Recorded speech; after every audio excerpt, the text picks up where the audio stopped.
Hello, everyone. Welcome to SignTracker. This is our overview webinar.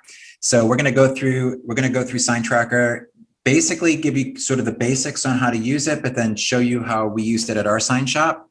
And we have a new quoting system, so I'm going to go over that with you guys today too.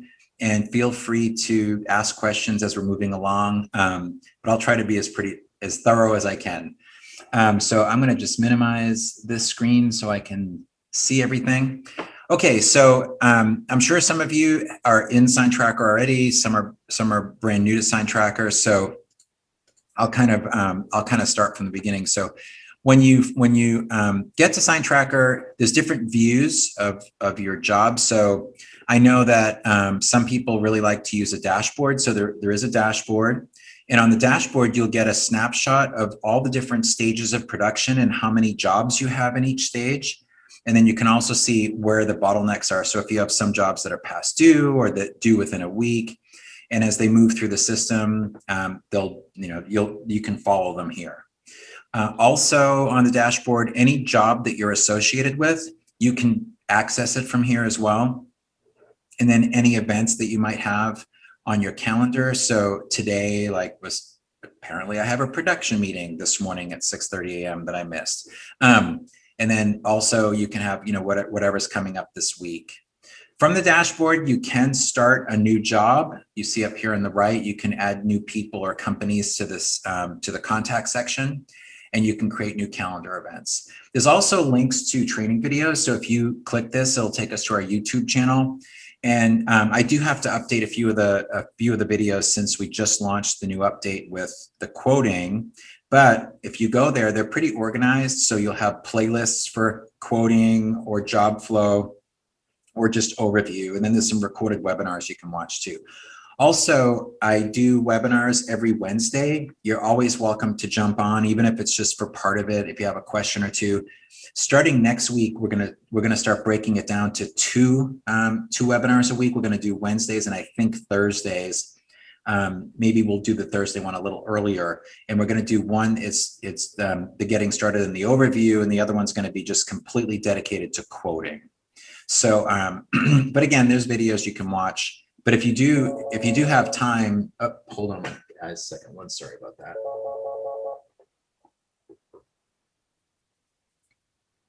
I don't know how to shut that phone off. I have a voice over IP phone that rings.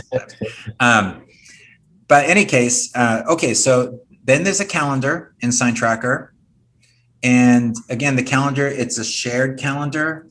So you can see all the tasks that are outstanding on every job, or you can just look at the tasks that are, for your jobs, and you can, select these, and you can just look at yours. If you need to go to one of your tasks, you can click and it'll take you right to the job task. And the same with jobs too. So any job you have. So the same with jobs, you can go straight to jobs from here. The other thing about the calendar too is any job that's here, you can slide it. So if the due dates change, if you slide it here, it'll change the due dates throughout the whole system. So whether you're looking at the job flow view or the list view, it's going to change them. And then some people really love looking at the calendar view, and it's fine. And everyone in the shop can have their own, view of the calendar. And you don't have to, if you don't want to look at somebody else's stuff, you can shut it off. There is a week view and a day view, and then you can print the calendars as well. You can add as many categories as you want. So contacts. So you can import your contacts. So if you have a CSV file, you can just upload them. So whether it's Google or Outlook or QuickBooks, or if you don't have you just have a list of your customers on an Excel document or whatever, you can download our template and then just cut and paste, the name and the first name and the last name, and then import it. However, I will say that if you are going to sync with QuickBooks, then I would do that sooner rather than later. So we sync completely with QuickBooks Online and desktop version. And the thing is, it'll bring over all your contacts. And you do that under the setup, under admin, you'll see QuickBooks integration, and you can choose which one you want to do, the desktop or the online. And the online one is a little bit more seamless because they're both obviously web apps. With the desktop version, you do have to download a web connector, but the instructions and the videos and all that stuff are there. Also, if you get stuck, you can hit the help and support chat here, and there's even some videos and tutorials and stuff in there for the QuickBooks integration, especially for the desktop one. And if you still get stuck, you can call us and we'll help you. But even if you're in trial and you're planning on doing the QuickBooks integration, again, I would do it sooner rather than later, because what it's going to do, it's going to bring all the contacts over. It's going to bring the sales tax categories over. It's going to bring the sales items over. And even if for some god awful reason you decided not to stay with SignTracker, which I can't imagine you would do that, but if you shut off the integration with QuickBooks, it doesn't hurt anything in your QuickBooks. So whatever information, like say you do a quote in SignTracker, you mark that quote as sold, and it was a brand new client, and you set it up in SignTracker, because that's the thing about it. Once you do the integration, you can add all your new clients in SignTracker, and then when you sell your first job to them and send that over, even if they're not already set up in QuickBooks, it'll take all the customer information, automatically set up a customer for you in QuickBooks, and then generate the invoice under that customer's history. So, and if, like I said, if you decided not to continue and you just quit SignTracker, anything that goes from SignTracker into QuickBooks isn't going to hurt anything in QuickBooks, and then vice versa. So, but the one thing about contacts that's nice in SignTracker, because in our business, it seems like we have the types of clients where, like, say it's a property management company or an architect or design firm or whatever, and you do you work with multiple people. So and you'll see this when we're setting up a new job. So when you set up a job in SignTracker, you set up the company, and then it's going to automatically attach to the history the jobs that you're doing for them. But then also you can add multiple people to that same company. So if I was to click Jane here, I can see the list of jobs that I've just done with her at the company. So that's kind of a good way to keep track of different people that you might be working with at companies. So that brings us to jobs. This is pretty much where I lived in SignTracker. So when I came to work in the morning, first thing I would do is open up my job list view. I really like this view. It's just a work in progress view, but you can still do a lot to jobs without even opening them up here. So for example, I can come in here, I can add a due date to a job from the job list. I can change it from stage to stage if I want to, which will change it on the job flow board as well in real time. Also, I'm on a Mac, so it's the command key for me. It's control key. I'm pretty sure if you're on a PC. But if I hit the command key, I can open this job and it'll still keep my job list open. So I would just kind of bounce around, from job to job to job all day and never really close this job list view. You can also clone jobs from here if you want to. And if you're a salesperson, like say, hey, I want to look at all Joe's jobs. Well, this is my demo account. So Joe's associated to every job, either as a project manager or sales rep. But if I was a salesperson or I was wanting to follow up on open bids, I think I renamed my open bid column to opportunity, but I can filter out the stages here, sort the stages here. And then I know, okay, great. Well, look, I get, I get a dozen jobs in opportunity. I need to, follow up with these guys. And so then again, I would hit the command key, open up, and then from there, I would just, do whatever I had to do in the job. So now that, well, we'll come back to this in 1 second. I want to just show you the job flow board as well, because these are the two different ways to manage the jobs. So if you haven't already seen the job flow board, so each column represents a stage of production. So when you start a new job in SignTracker, it's going to automatically drop it in the first spot of the first column. And I think when you first open SignTracker, it's going to say open bid, pre-production, production, install, delivery, and closeout. And then Yeah, close out and then archive. So those were the stages of production that we used at our shop. And this is old school here, but before, SignTracker was a thing at our shop, each of our project managers had one of those rolling filing carts next to their desk. And they had 5 folders that were, open bid, pre-production, production, whatever. And they would move their physical folders through each of those file sections. And so that's what we kind of did with this job flow board, which job flow boards are pretty popular now. I mean, you see them on Trello or whatever too. But it was, it's just basically, each, and you can set up as many of these stages as you want to. It's really just how your workflow, how you want your workflow to work.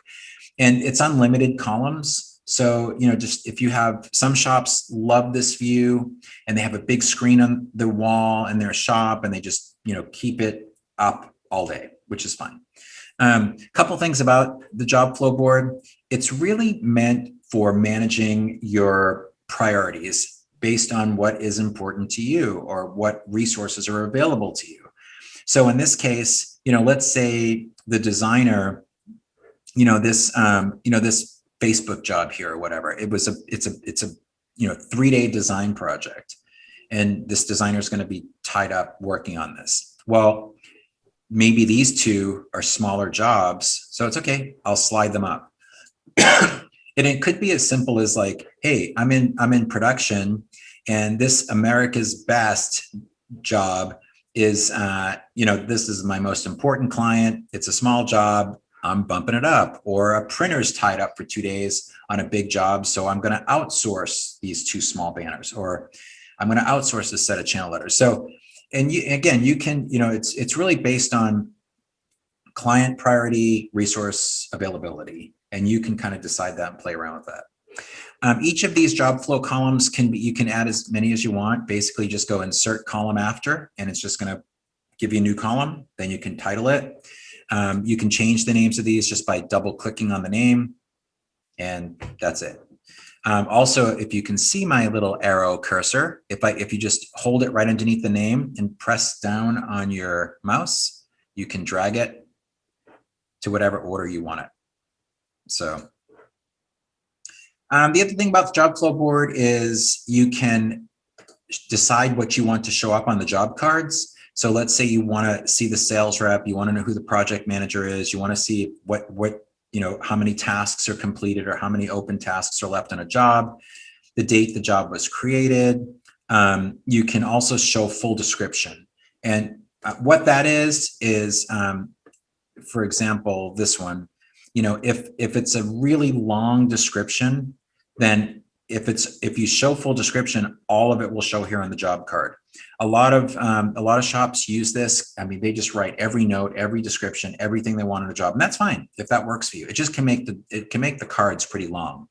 So this way here, if you don't show the full description, it'll only show the top 5 lines, but then you can just click it and you can add to it and do whatever. You can read everything that's on there. So let's see. Also, just a couple little things on the job flow board. You can collapse all the jobs if that's a better view for you.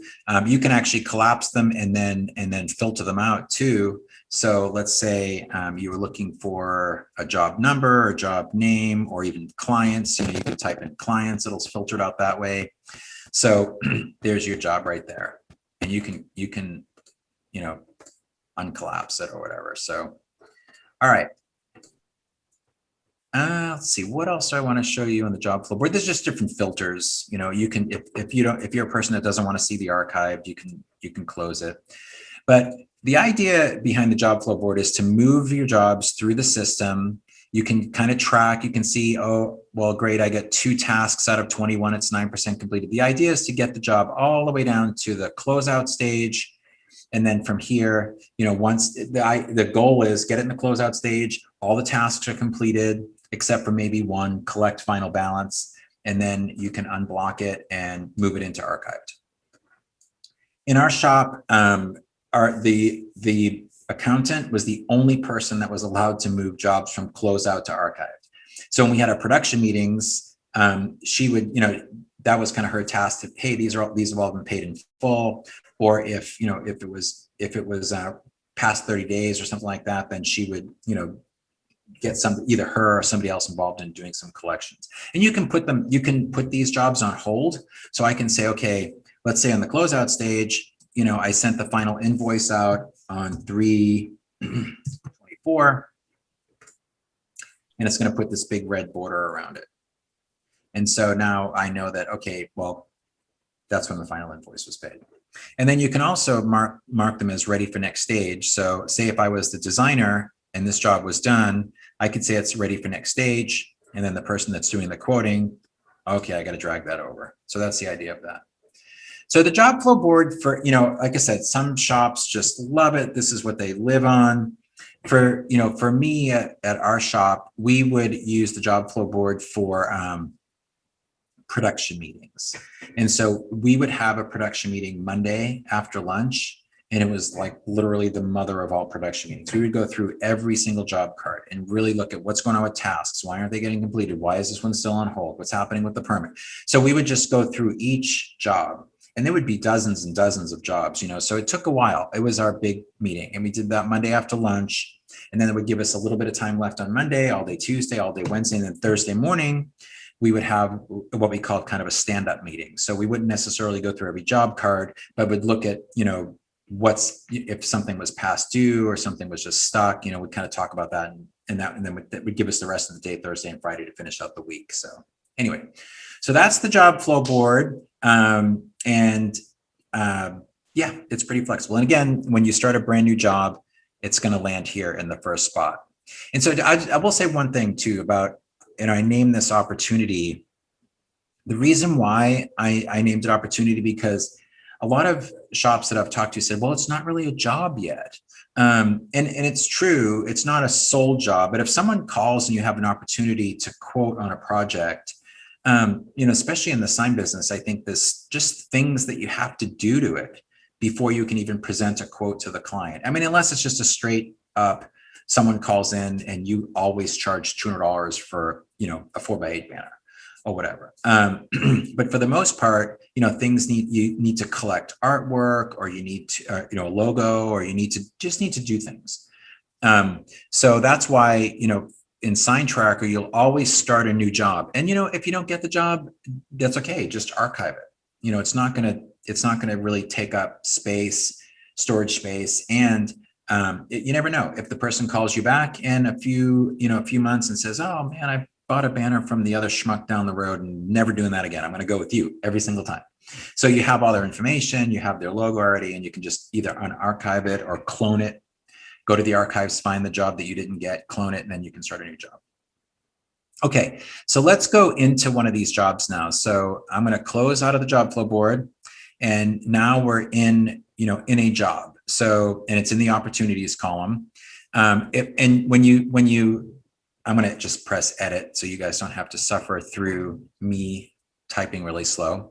But when you start a new job, you're going to get this screen. You can, if the customer is already in the system,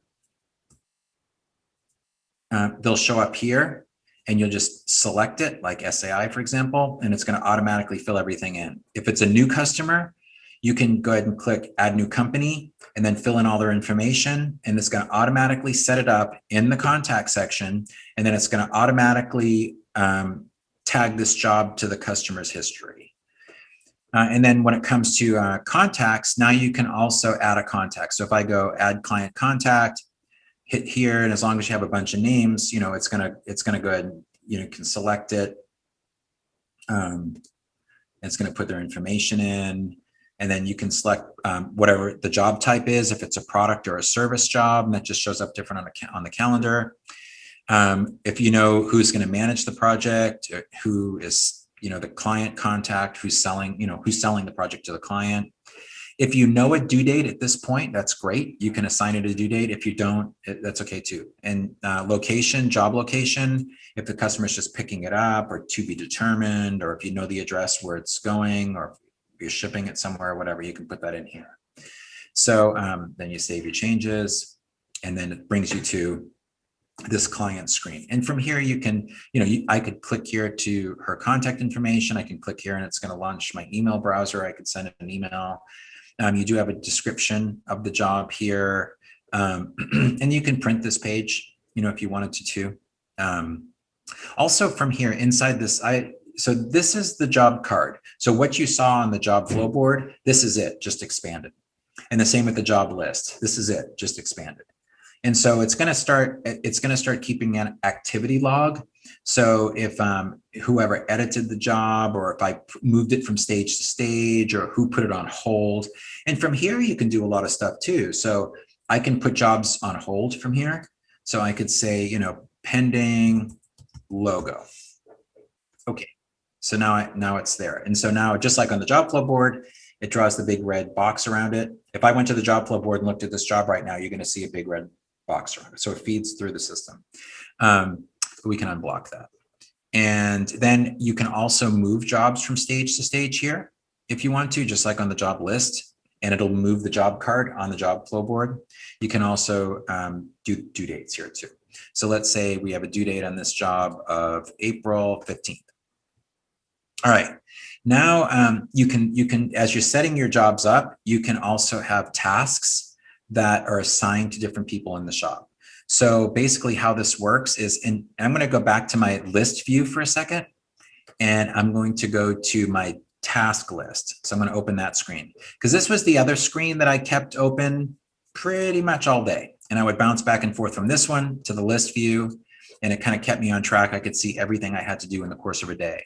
But how this works is, let's go back to our, excuse me, our list here. You create these task templates. So you can have a task template for, say, something simple, like a banner. And I can say, okay, order banner, get proof approval, give the banner to the customer, collect money. I mean, they can be that simple. And then each of these tasks can be assigned. And you can set these task templates up. So if you're a smaller shop and you have the same folks that are, highly likely they're going to stay there until they die, then you can pre-assign these tasks to whoever you want to. Just that if an employee does decide to leave, then you'll just have to go into your task template and reassign the tasks to somebody else. Or you can just do it per job. And then, this kind of tracks if it's in progress or done. And then you can have individual due dates for tasks too. So if you know that, okay, we have to get this to the customer by the 15th, well, I'm going to need this design work done by the 29th, so I can, if I say we're going to outsource this and you had to ship it off to the customer, or you need to get the final proof approval or whatever. You can also make notes on these tasks too. So see Joe before you do it, blah, blah, blah, blah, blah, or whatever, we're going to order this banner from whoever your favorite banner wholesaler is. So you can put all these notes on here. And then, and these can be pretty extensive. So you can say, I'm going to just delete these for a second, because this was a simple one. So for shops that do electric stuff, for example, you can have a large project list too. And it's like, hey, everything from the initial meeting with the client to talk about design, to survey and doing code checks. You can make notes on it. Again, you can assign them to whoever you want to. So I can assign this to Joe. I'm going to say, well, I need to have all this information in by the 30th. And then I can write a note, City of Austin, permit requirements or whatever. And so, yeah, but they can be really extensive. So everything from like check power requirements to, if you're outsourcing install, to get quotes if it's needed, sending the quote to the customer, follow up on the bid. FU, that's my little code for follow up. So whatever yours is, but and same with like landlord approval, permit, if you're subbing it out and you need to get W-9. So they can be really extensive. So it's definitely helpful for project managers. If you have those kind of projects where you have project managers that are working through all this, it's nice to have this. And I have a couple of these as Excel documents, these task lists. So if you guys are interested, shoot me an email, just joe@sign-tracker.com, or even in the little help and support here, and I'll send you the file.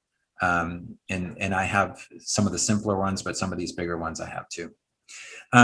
So anyway, that's the tasks. Now, if I was, coming to work in the morning, I'd say, okay, what am I doing today? So if I'm logged in as Joe, it's going to automatically default to me, and I can see, if I was today, I'd go here in tasks that are not done. Of course, if I was really using this and it was my real account, this would be a whole lot sexier because you'd have tasks in between each of these. But these are just the jobs that I'm associated with. So I'll just go, anytime, any status, so you can see what it would look like. So if I had a bunch of jobs that were current that I was working on, all my tasks would show up here that I had to do for today. And I could print this list if I really wanted to too. So if I was, just wanted to have it, check them off and come back at the end of the day and say, okay, done, I could do that. And you can also change the due dates from here. So if for some reason, let's say, the initial call meeting with the client, you could say, oh, client, whoops, reschedule with me. So the client rescheduled, I'm going to move this out, to whenever, save it. So, and then that'll change it obviously on the calendar, and it'll also change it within the job itself. But this can be a lifesaver, I think, for people that, just because, in the sign business, even on the smaller projects, there's so many moving parts, whether you're ordering materials or setting up print files, production files. I mean, there's just always a lot to do. And this is just a really good way to kind of manage your workflow. And if you're a person that oversees everybody, you can even go all employees, and it's going to list all the tasks for every single person. You can look at it by job too. So I can see, every job and every open task. And again, that have any just today or this week or next week. And you can see, all the tasks on every job that are open. So it's just a good way to kind of keep ahead of the curve. All right, so back to our job notes, pretty self-explanatory. If you get color approval from a client, yes, on red, you can add it. It's going to timestamp it. So for the first couple of hours, it'll say less than a minute, less than an hour, but then it'll change it to date and time. I think it's within a few hours. The one thing I use this for a lot, and I use Gmail. So I don't know if you guys use Gmail, but in Gmail, if you do use it, you get all these threads. So I might have a communication thread with the client that's 20 emails deep. And inevitably, it was always so hard for me to find, like, I know they approved that extra $50 for blah, So I would just copy and paste the whole email into here and change order approved. And I'd copy and paste the whole email, and it would save me a lot, So I use this quite a bit. Attachments, basically like any other attachment thing. I mean, you can click this. You can upload your attachments. Just, you can select multiples if you want to. And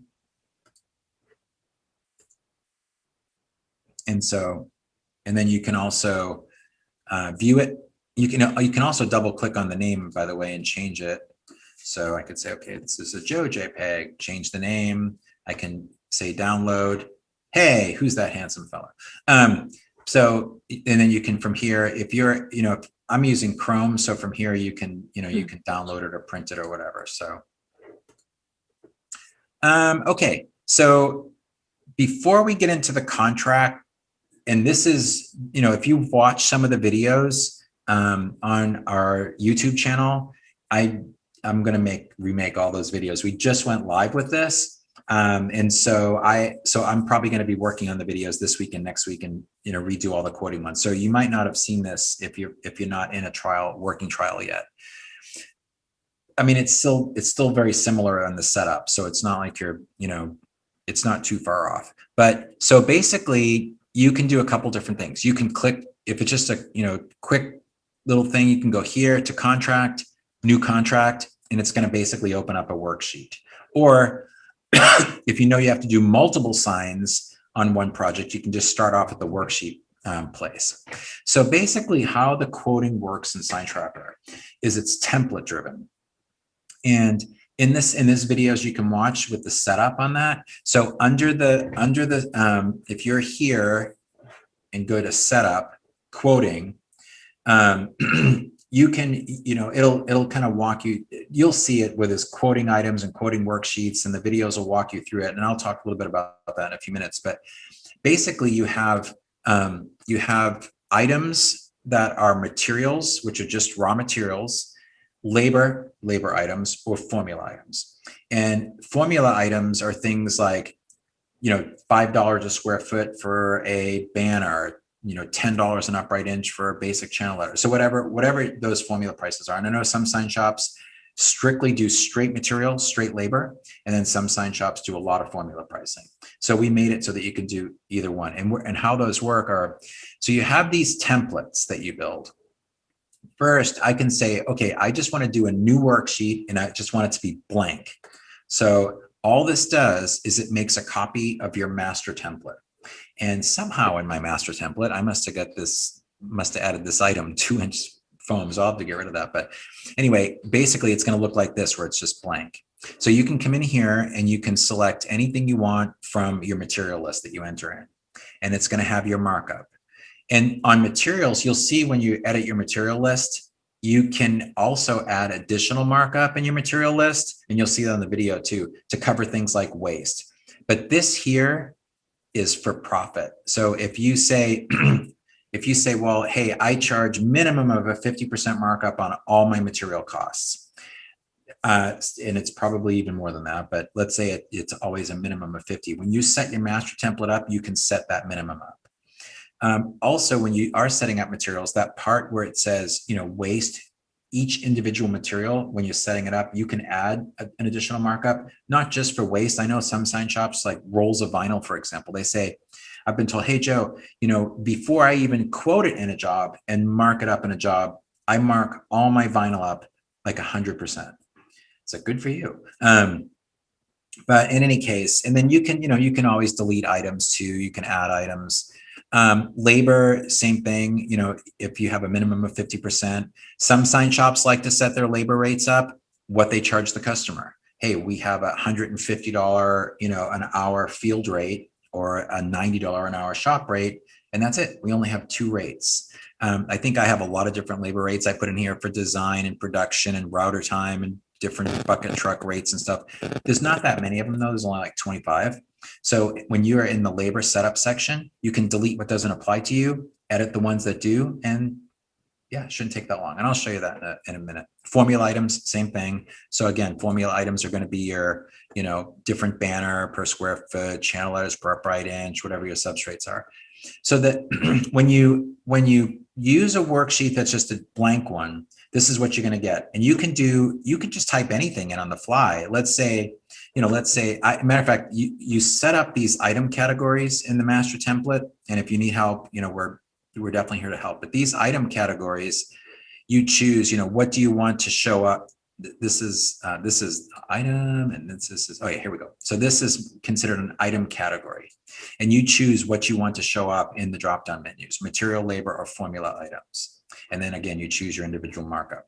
But let's say you just had someone that called in and, let's say you were doing a channel letter set and you were outsourcing it, the fabrication. So I could say, okay, I'm going to subcontract out the fabrication. And let's say you use, Direct Sign Wholesale for channel letters. They're a big wholesale channel letter company. And they're going to charge me $3,000. And that's it. Then you have your markup on there, and you can change the markup. Anything that you change within a job, by the way, it does not change the template that you create. So you're in no danger. I can go in here and delete this category. I can delete whatever, anything. It's not going to hurt the template that you create. You can add additional categories. So let's say then we're gonna add a subcontract out the install too, and whoops. And that's going to be 1,500. So yeah, so it works like that. Let's say that's a labor rate. And then you can have commissions. And again, if you have a salesperson and you pay a commission, you can preset this up when you set up the templates. But let's say it's a rush job and you wanted to add 10% to the job. You can add a percentage, or you can add a dollar amount. Discount, same thing. So if you add a commission or an upcharge or a discount, all it really does is it goes up here and it equally applies it to the categories. So I mean, your customer doesn't see that. This customer doesn't see any of this stuff. This is all just internal. Extras are going to be things like permits or surveys. Some shops like to just put that up in the labor section and kind of bury it all up there. At our shop, we like to, things like, hey, file setup or whatever. We would like to break that out down the bottom because then it kept the sign, the sign price looking reasonable. It didn't add a bunch of stuff to the sign price, even though it did add a bunch of stuff to the contract itself. But let's say, $200. And for that, it does apply. And you can set all this up ahead of time in templates if you want. Then you can choose your taxes. It's going to take all your taxes over from QuickBooks. So, when you do the syncing, it'll bring them all over. If you decide not to sync with QuickBooks, in the item setup, you'll see material, labor, formula, and taxes. And you can set it up there. Worksheet name. So let's say we're going to name this, channel letters, and then description. You can hand type in, you can copy and paste from the artwork, cool channel letter sign. When the idea with the templates though, when you set them up where they actually are product specific, you can pretty much type in a really nice description here so you don't have to retype it every time. Notes and details, the client doesn't see this. So let's say, you did order this from DSW Signs and you talked to Bob there and, maybe it has a warranty or whatever. Any note that you want to remember about this particular quote, you put it here. The customer doesn't see it. But if you go back to this quote and use it again, like you can clone it from another job or you can clone it for this customer, you'll always remember, what you did here. Then you save it. Then you have a summary. And now you want to generate a contract. And it's just going to basically take all this and you can add more line items to this if you want to. So you can have multiple signs on one quote to the customer, but let's say this is just one. So I can save it, view it, and it's going to create a contract that you can send to your customer.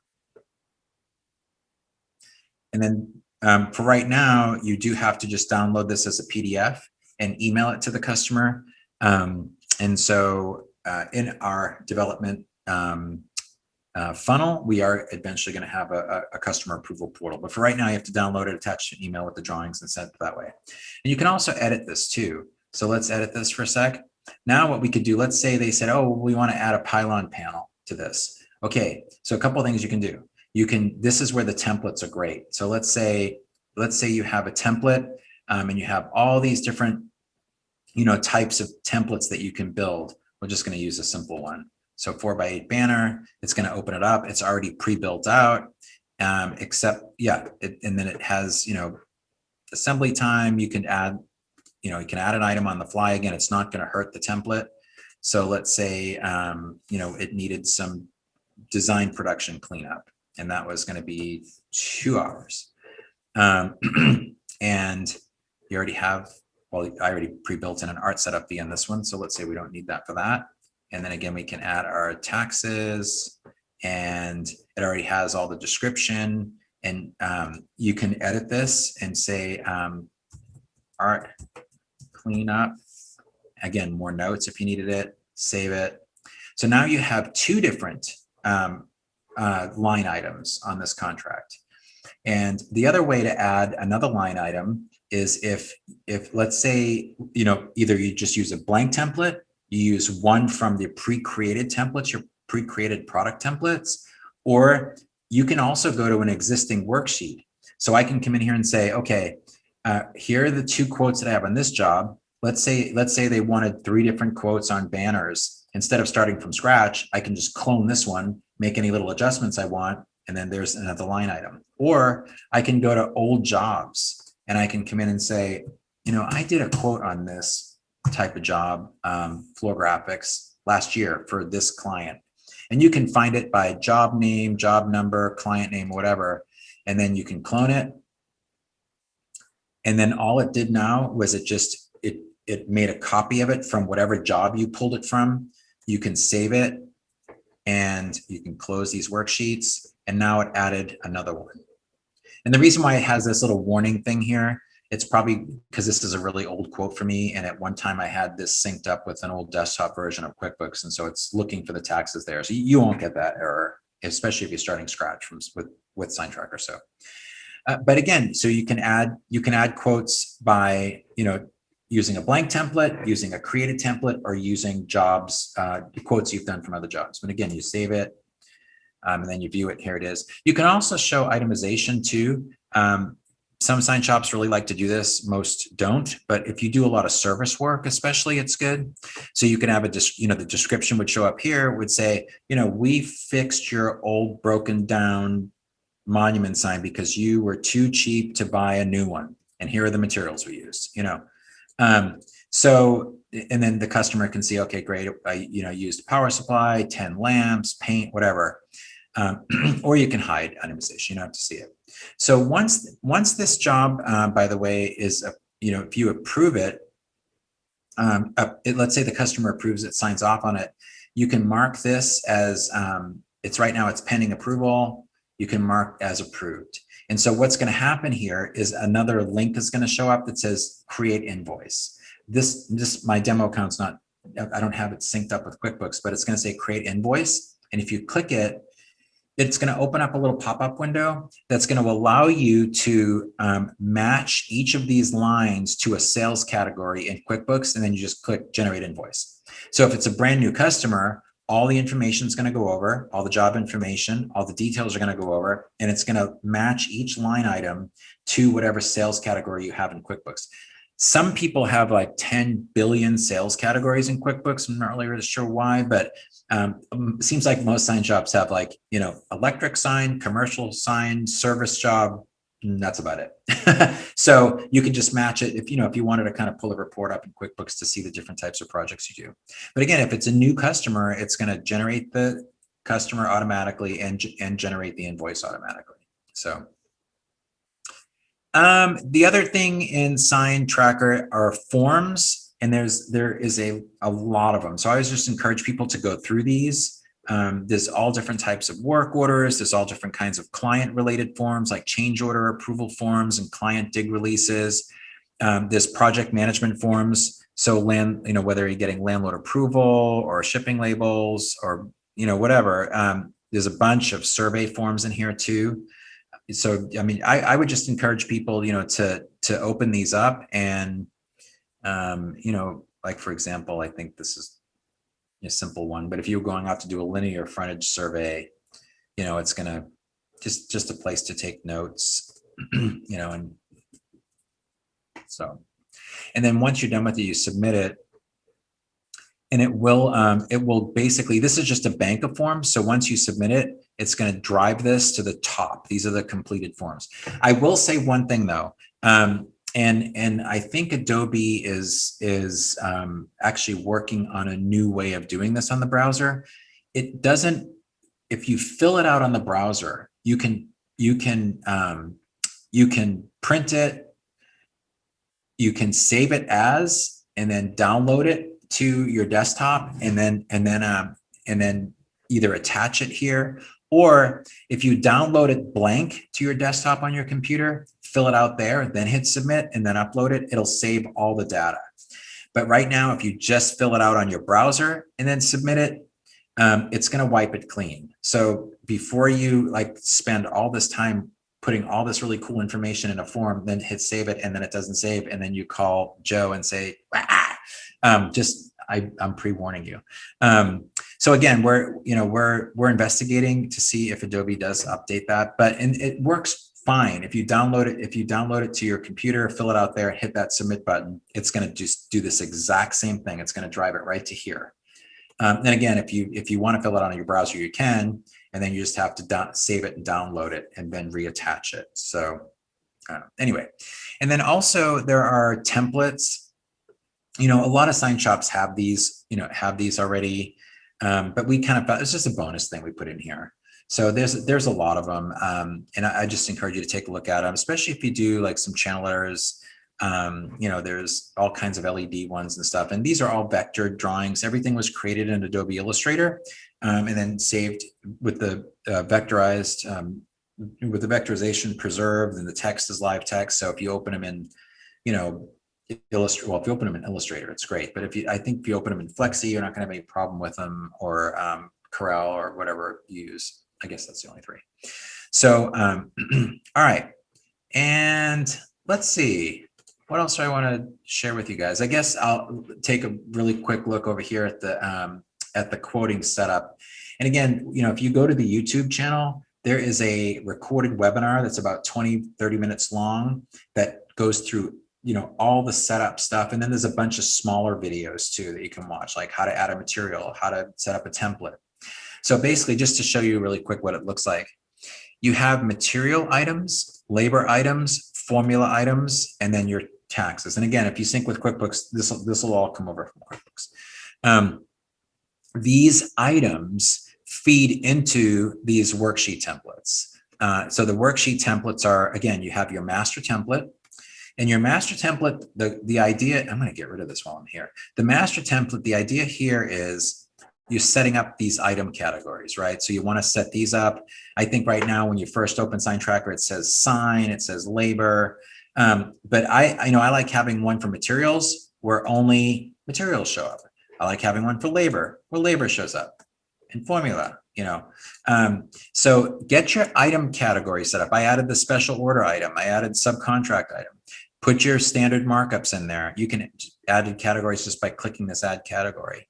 The rest of this stuff, I would not really do much to it with it, unless you know you have salespeople and they all get paid 10% commission, and then you can add, you know, you can pre-add that. But on the master template, the most important thing is setting up these main item categories and what the percentage markup should be. Then you save it.